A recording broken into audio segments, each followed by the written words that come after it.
a wayward dream of 2 parts trust and 1 part entropy. Where hope is a worm that writhes in the hands of its captors.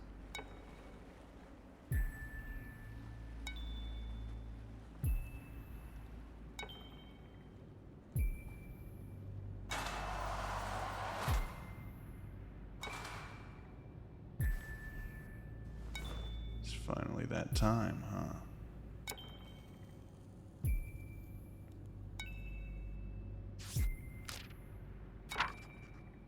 They never tell the worm why it has been locked away. They never tell it much of anything. This one has potential. It's a shame they're keeping so much from her, though. And even when they let it go, when it can move freely once more, the knowledge that it may be plucked again with such ease will always remain. Let's hope that doesn't cause problems. I don't ever want to see this place again. The bars may open, and the chains may unlock, but what awaits on the other side is only a larger cell.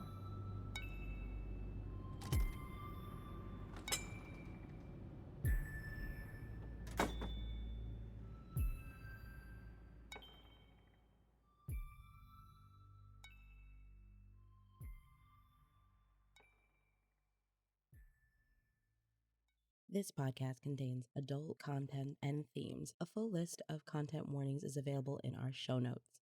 Listener discretion is advised.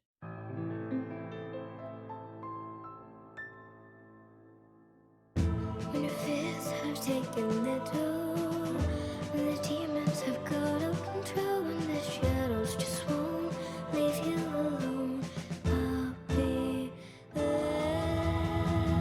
When your rainbows have turned into black, when the sun has turned its back, when all of your power let itself dry, I'll be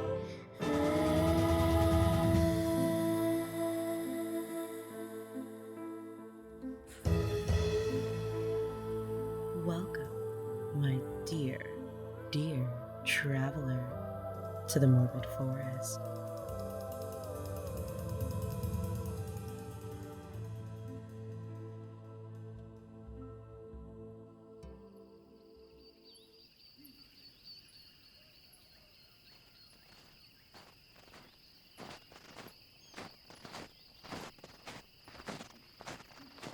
Why, hello, my cozy travelers.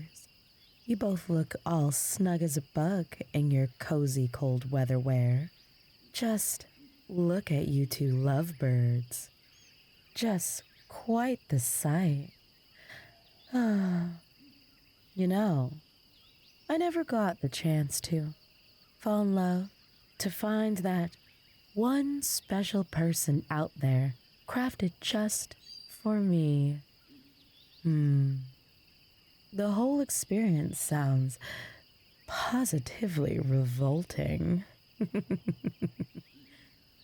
Although, I've always wanted to tell my other half, till death do us part.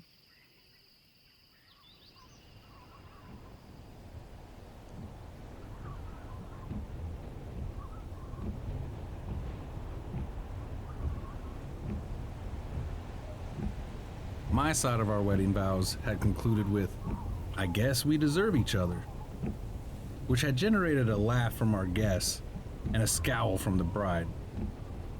Part of me thinks that's as true today as it was then. I'd zone out to ignore the nasty expressions on her face, much like I'm doing now.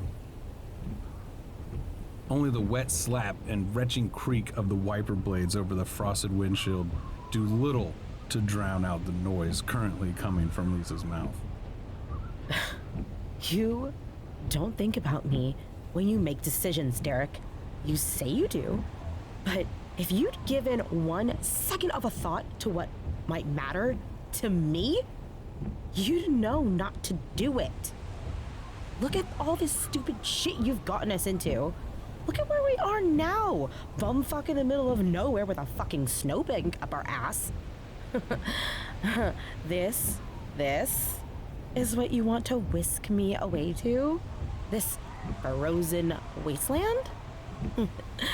I'd want to say that I can't believe that you do this, but I know better. This kind of failure is all that I could expect from you. Don't look yourself in the rearview mirror. You know exactly what you'll see. Sleep-deprived eyes drenched in circles the shade of hot coffee. A permanent groove between my brow that might as well been a chasm crossing my lined forehead. A downturned bulldog face with a bottom lip dented from too much anxious chewing. I didn't used to be this way. These are the products of too many arguments with her.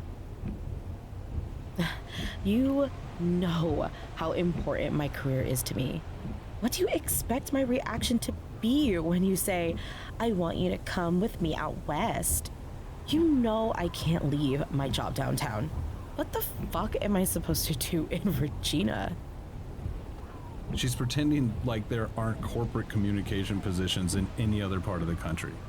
She crosses her arms and does this little nostril flare every time I go at her. She's not fooling me. I know the real reason she won't leave.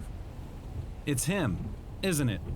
Her pink lips purse, combined with the ruddy cheeks and blonde hair. She looked like the inside of a grapefruit.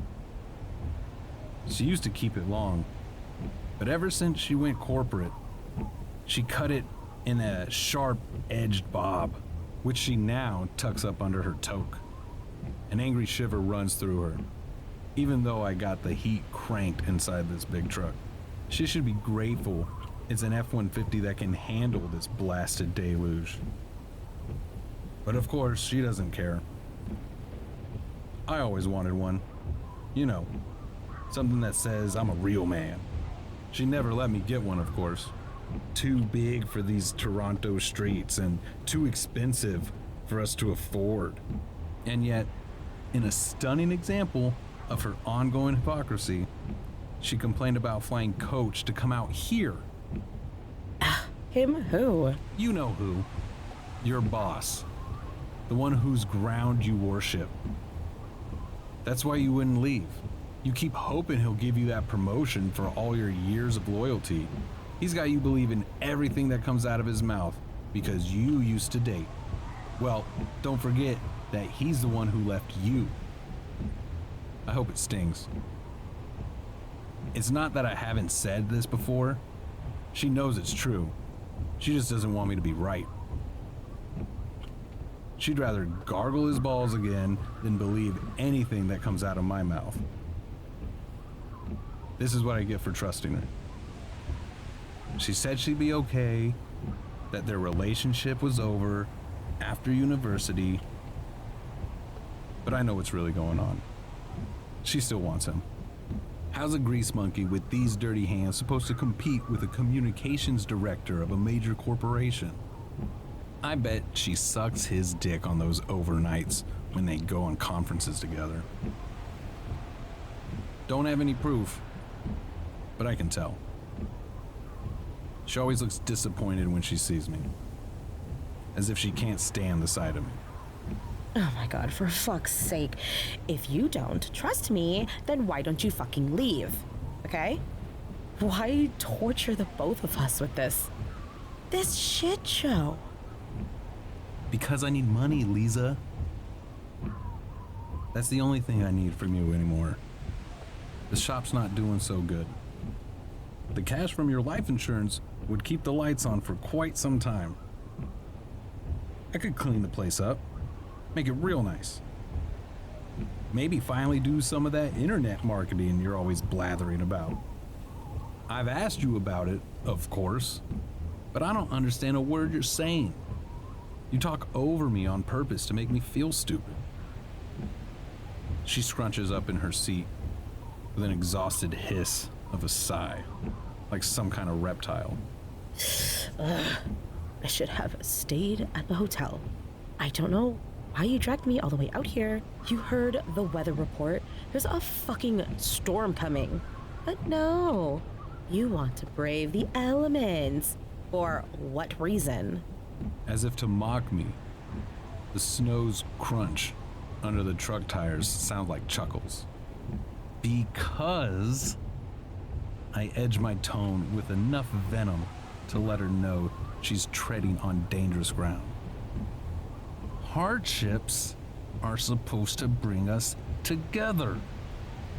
Liza snorts to let me know she thinks I'm an idiot. Well, in that case, we should be attached at the hip and never separated. There was a time when that wouldn't have seemed like such a bad idea. When we couldn't get enough of each other. Now it just seems like punishment. I'll admit to being surprised when she agreed to come along. Maybe I still have some pull with her. Then again, I did lie and say we would stay at a hotel and spa most of the time. The moaning creak of the wiper blade sounds like Muppet laughter. 'Cause I'm a joke. She never takes me seriously, even my threats to leave. Liza just shrugs her shoulders and says, fine, go for it. Because she knows she'll do better than me. She has money for the divorce lawyer. She told me she'd get our apartment, the cars, everything. I'd end up bleeding my meager savings account dry just to get to court. That's why she doesn't care. No matter what, Liza always gets what she wants in the end. I lick my cold, cracked lips and glance at the lump on the top of our packed gear in the back. The camp axe is right there. I can almost feel it in my grasp. One clean hit, and my life changes for the good. 4 hours go by pretty fast, even in the snowstorm. The windshield makes streaks at the accumulated frost. Headlamps give the Stygian darkness ahead a moonlit glow that fails to penetrate darkness beyond the trees. Snowflakes slide by like passing jellyfish. It feels like we're heading down the unknown. But I've made up my mind. I know exactly where we have to go.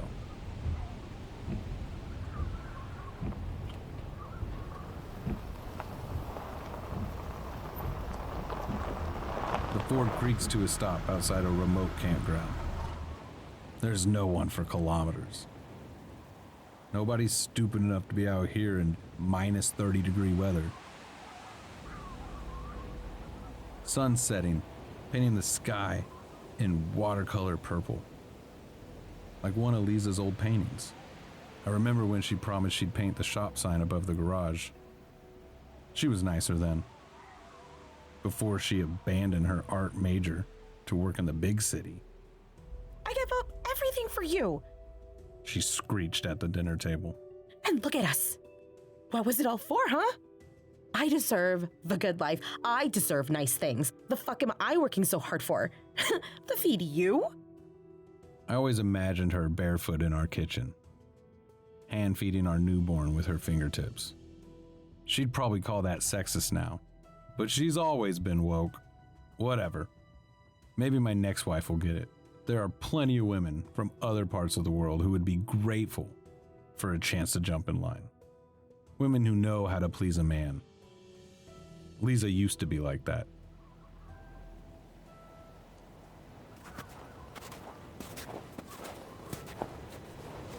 We stopped at the far edge of the campsite. It's completely deserted. No surprise there. Nobody would want to come out here with that nasty storm on the horizon.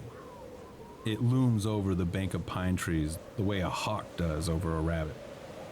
I see Liza question the decision to come out here, but surprisingly, she doesn't say anything about it. Probably planning on taking a couple Xanax and sleeping through everything, leaving me to do all the hard work. Shockingly, Liza doesn't help putting up the tent. She takes the food she packed for us into the tent without a word, pokes her head out when she hears me chopping wood with the camp axe. I can split the fire logs pretty well for someone who's never done it before. I'll admit, it does take me by surprise when she offers to put on a pot of stew for us. Maybe she's feeling guilty.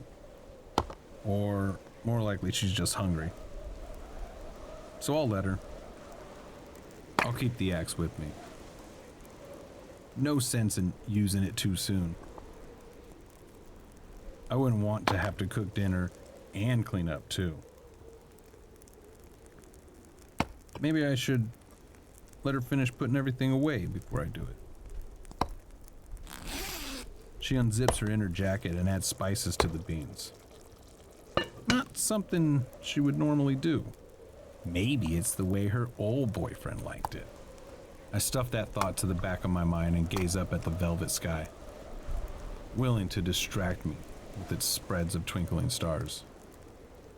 I told her about the auroras, the northern lights, as a way to get her to come out here with me. I don't much care that they aren't out now, but it would make it easier to see. I rest the axe by my knee as she hands me the steaming bowl of beef stew. I have to admit, it's not bad. She went heavy on the black pepper, and it burns my throat. But I don't complain. I need to be clear-headed. What do I have to do next? And yet, the flickering firelights add a welcome glow to her face. She's got this little smile as she's watching me eat. It's mischievous and serene at the same time. As if she's got a secret she can't wait to share with me. Once upon a time, that would have suckered me into letting go of my grudge. Hell, it's still cute. But I can't think that way now. That's how I ended up here. I let too much slip by, and she made a fool of me. It's got to end, and I've got to be the one to do it. My throat's still burning as I slide my numb fingers around the axe handle. She's spooning her stew, turning it over onto herself without taking a bite. She always does this. It takes fucking forever to eat anything. You'd think she'd be hungry. At first I think it's the cold. The air is basically ice at this point.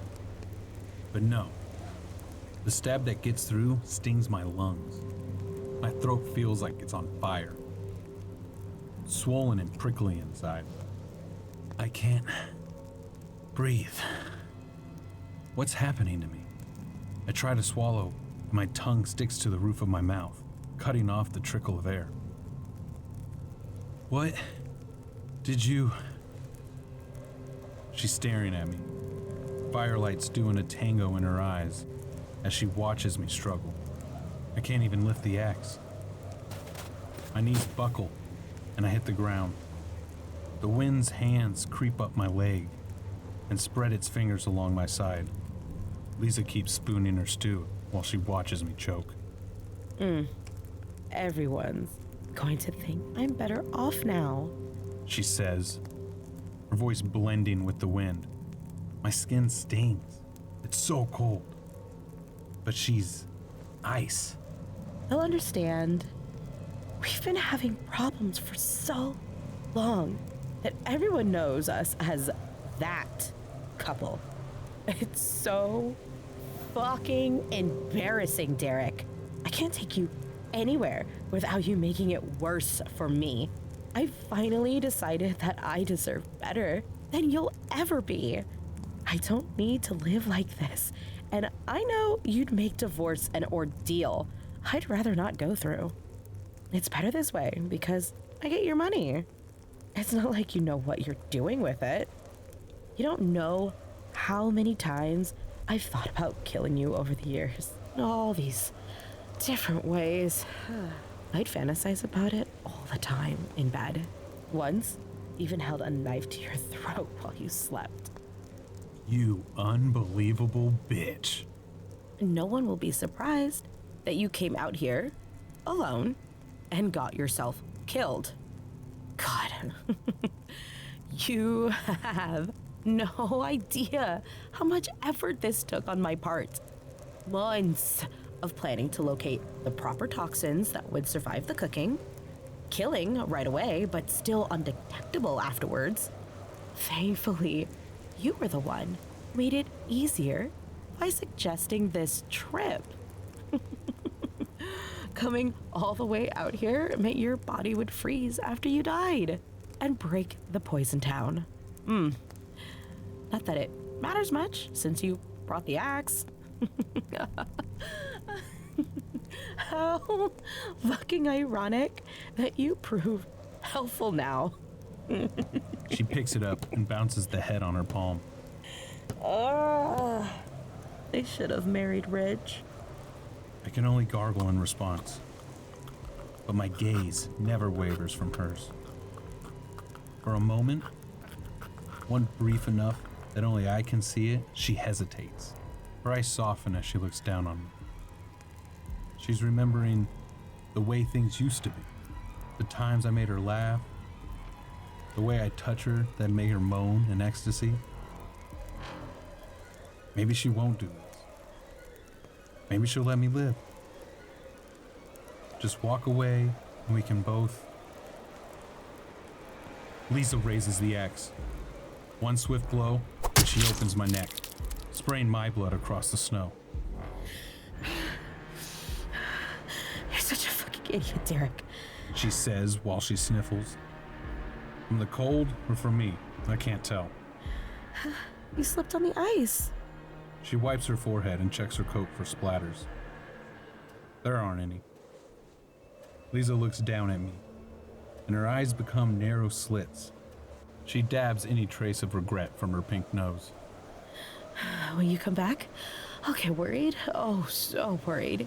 You'd been so angry when you left. Liza continues on, mocking me with false empathy as she practices her story out loud. When you don't come back, I'll get worried. Oh, so worried. You'd been so angry when you left. If only I'd gone after you, I might have been able to do something. I'd do anything to save my husband. We had problems. Every couple does, don't they?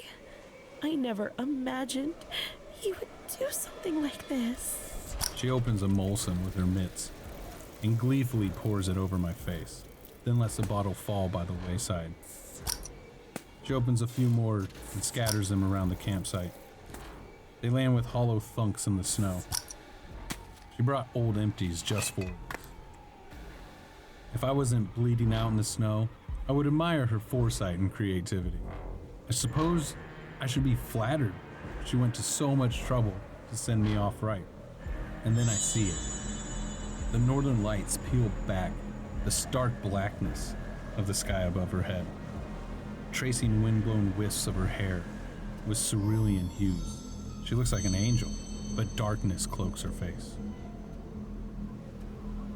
Liza moves around the camp, picking up her things and making it look like she was never here.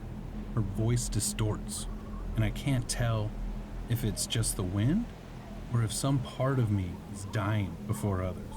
I'll play the grieving widow. There won't be too many questions. We had a fight, like we always do. You stormed out, rented a truck, and drove all the way out here to be alone. Slipped on your own axe and bled out in the snow. In a few hours, I'll contact search and rescue, and eventually, they'll find you. Like this. Pins prick my scalp, and my eyes roll. The sky becomes the ground, and it's as black as the void. Snow accumulates, a glittering sheen on the new sky. I feel myself twitching. In parts and in places I didn't know had muscles. A hand clenches around my intestine, curling them around knurled fingers that reek of seawater. I spit, and it freezes in pale circles upon the snow, barely penny deep. I choke and struggle, filling my hands with fistful of powder. I could claw her face off and pound cracks into her teeth. but she's outmaneuvered me, played me before I could even get to her. A spasm cracks my back, flipping me over in the snow. I stare, my eyes warmed over with hate at the curtains of light overhead, only because I can no longer see her. I hear her footsteps, though, as she packs up her stuff, the camping gear she never intended to use, the food she never intended to eat. My heartbeat slows. I feel blood heating my ears and my scalp. But in truth, I can no longer tell hot from cold. I'm dying. But righteous fury still burns in my veins, in my heart. I won't die here, in this frigid expanse, under these taunting hues. Not while Liza gets to live. I won't go. The northern lights reach down to me, touching my nose and illuminating my cheek. Liza is leaving me behind. The crunch of her footsteps has receded beyond reach. She'll reach the truck before long. She'll start the engine, using the keys she's taken from me. We'll roll it back down the hill and take the snowy road back to the hotel. She'll smile with relief in her hotel room because she's won. But I won't let her. Hate fills my lungs, cracking my ribs open. My heart freezes, but I live.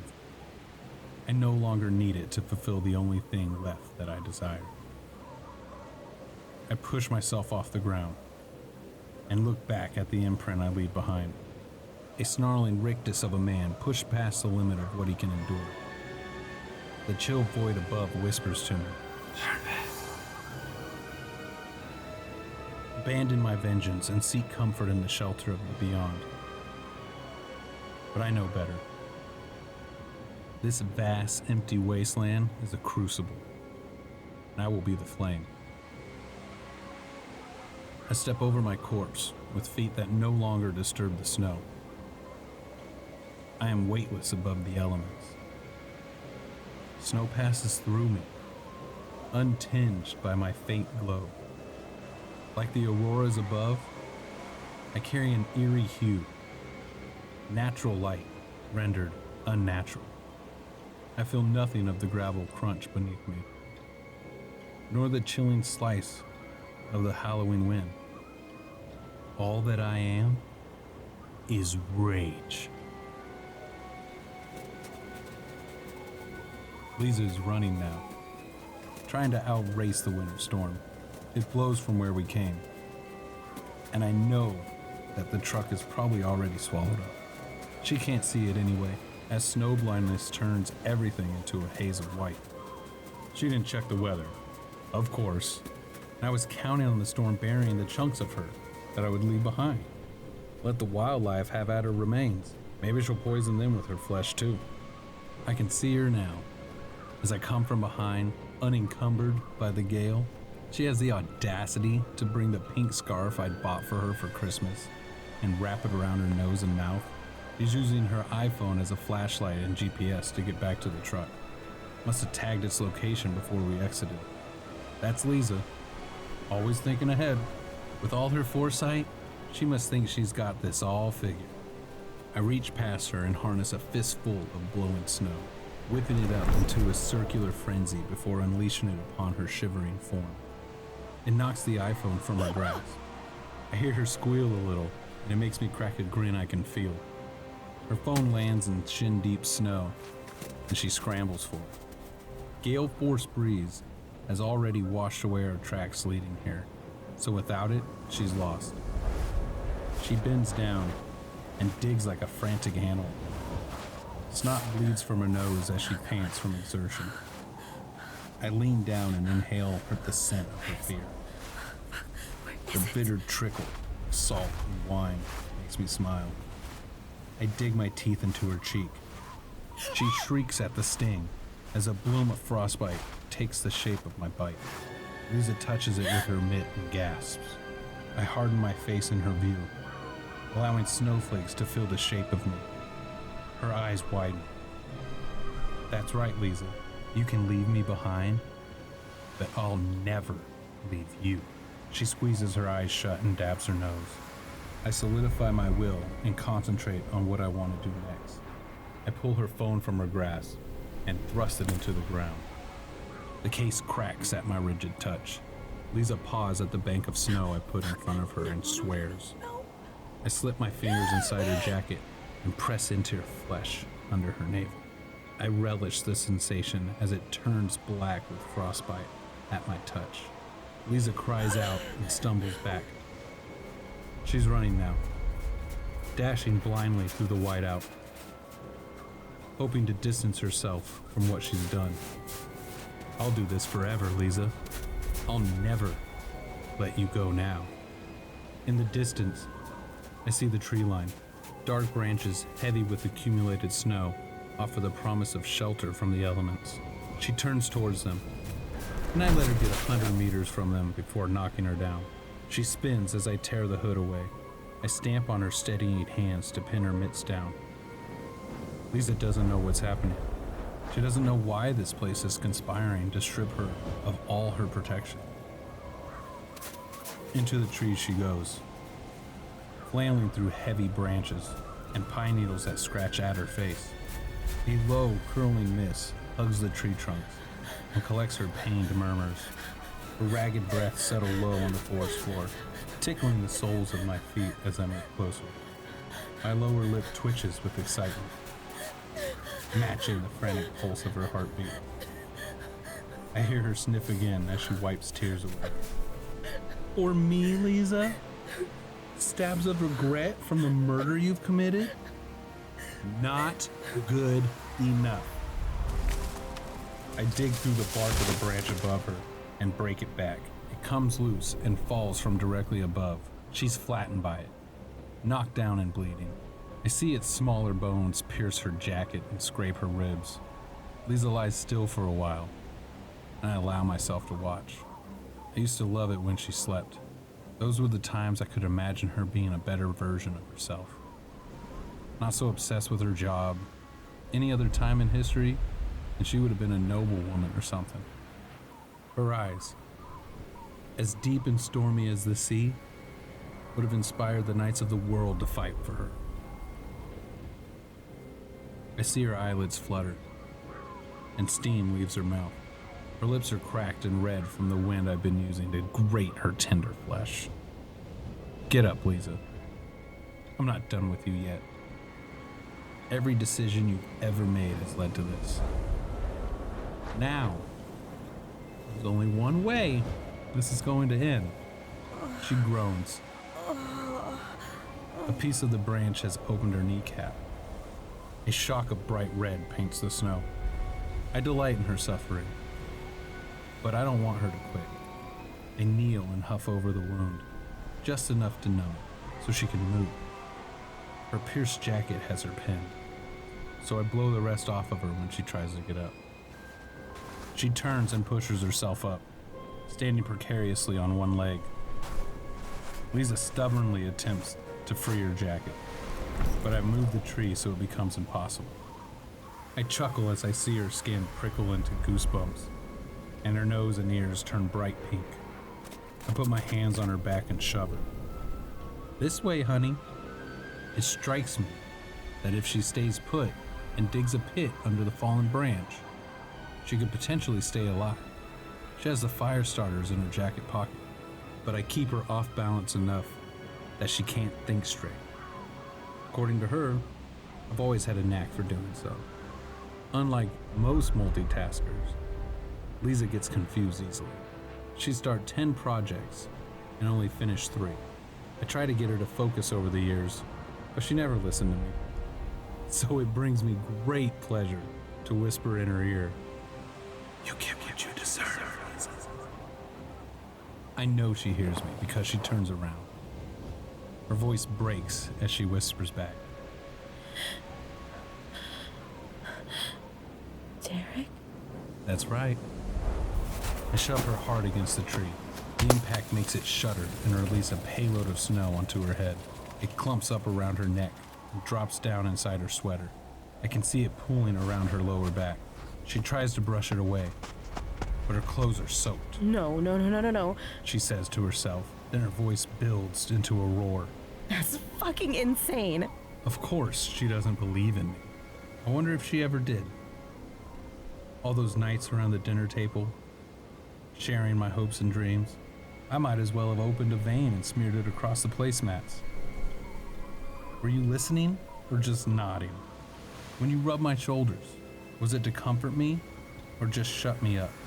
Did you think you could just walk away from my dead body and go on to a life of comfort and happiness with your old boyfriend? Am I all that's standing in your way? A strange new sickness coils in my gut as I watch you shiver and stumble into the snow. You look so small, fragile. I know I'm hurting you bad. There's a part of me, a small piece I want to ignore, that tells me destroying you won't make it better. It won't undo the years we spent tearing each other apart. That spending the rest of my existence bringing you pain would be hell for both of us. I should just move on and let you be. I could stop this now. Then I see the raw determination in your eyes, even through your tears of anguish and suffering. That spark is there. And for a moment, I'm repulsed by your audacity. That's when I see it. My salvation. A way to end this torment. A fallen tree turned on its side. Old, rotted, like our love. Its one arm rises from the blanket of snow, and its fingers reach for the sky. Save me, it begs. The northern lights filter down through the trees to touch the farthest tip and set it aglow. I blow the snow from under Liza's feet, forcing her to step into the frozen tundra beneath. She tries to regain her balance. Oh, how she tries. But she's too injured, too exhausted to save herself. She plunges down, and the branch spears her through the heart. It is instant, final, and glorious. I see her eyes fade to a glimmer as her body goes slack. Her blood steams on the wood and drips from her mouth to stain the snow below. My chest swells as I fall to my knees. This is it. I've won. I've finally beaten you. I look up at the northern lights and let the waves of relief wash over me. Their glow bathes me and makes rippling reflections in the surrounding forest. Were I seeing it with my real eyes, I would think this is heaven. Then, I hear Liza's voice. Derrick. She breathes into the wind. I see her rising from the ground, a specter of light and darkness, her form trembling with rage. The northern lights shine through her face. She has become me. I see her look up and refuse the path offered to her. You did this to me. I, or she, or we say, no. Don't you see? One of us has to. I won't. Her voice fills with rage as she floats towards me over ice and snow. I won't let you go. The bitter winds clash together, turning, twisting, raging, forever tangled, and never again to be parted. Do you hear us?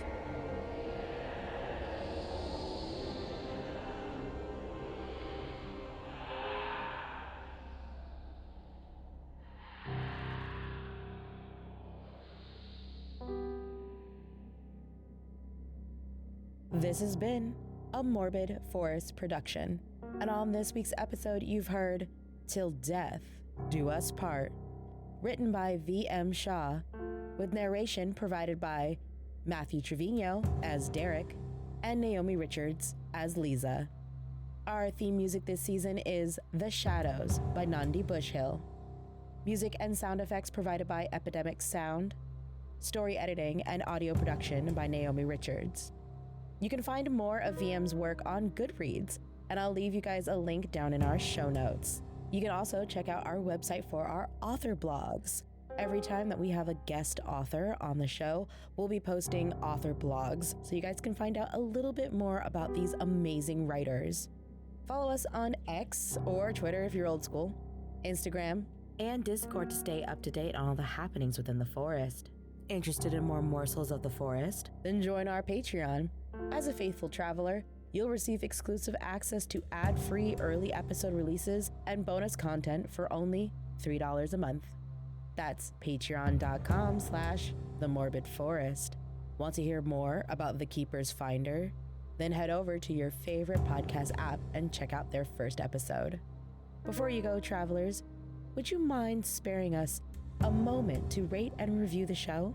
For just 5 stars, you can save a traveler in desperate need of discovering a new show. Reviews and ratings help us reach more travelers out there, just like you. And with that, we'll see you next time, travelers, on The Morbid Forest.